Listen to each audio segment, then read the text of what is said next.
fait, on connaissait rien.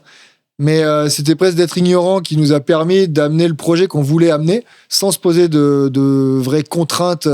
Dès l'année 1, on avait tous les clients dont on rêvait. On avait des gens comme ABS à Lyon, on avait des gens comme La Glisse, on avait des gens comme Glisse Shop, comme Hawaii Surf à Paris, avec des Eric Gros.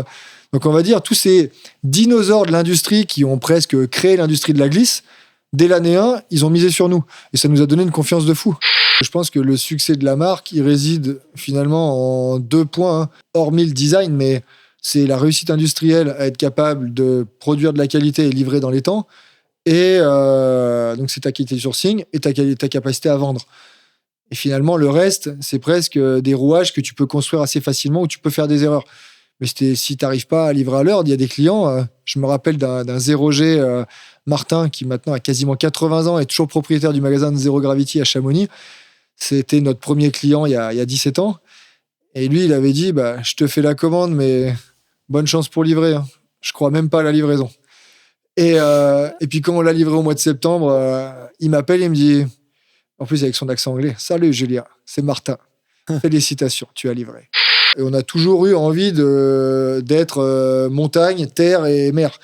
Et sur cette partie mer, Géré a toujours poussé le fait qu'il fallait qu'on développe du surf, mais ça coûte cher. Donc on a attendu 2015 d'avoir les moyens de développer une gamme qui tient la route. Il a fallu aussi qu'on ait des moyens parce que pour travailler avec Sheiko, qui est le gros industriel qui fabrique toutes les combis Néo de qualité des marques, je veux dire, il n'y a pas une marque aujourd'hui qui a des combis haut de gamme qui sortent pas de chez Sheiko, que ce soit du O'Neill, du Rip, du Vissla, enfin toutes les bonnes marques de surf, ça sort de chez Sheiko.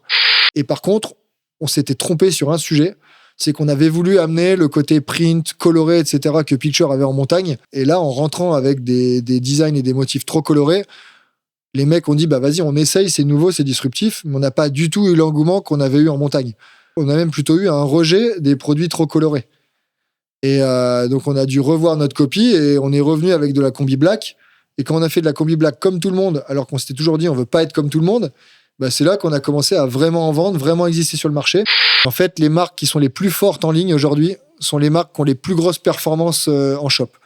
Parce que finalement, c'est elles qui ont la meilleure récurrence d'affichage dans le téléphone de ton consommateur.